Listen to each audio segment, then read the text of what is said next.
Mahilig din ba sa swimming pool at playground ang anak mo? Siguradong mag-e-enjoy sila dito sa Wet Park Adventure Lagoon.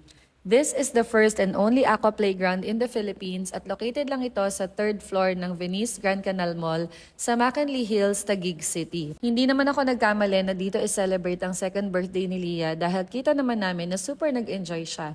Pero syempre, mas nag-enjoy si Ate Mav dahil bukod sa iba't ibang klaseng slides, may obstacle course din at zipline na inclusive na rin sa entrance fee.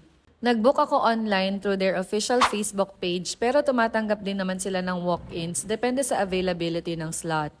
688 ang ticket for one child and one adult na good for 3 hours na. Hindi na rin nga namin tinapos yung 3 hours pero nasulit at na-enjoy na rin naman namin ang bayad dito.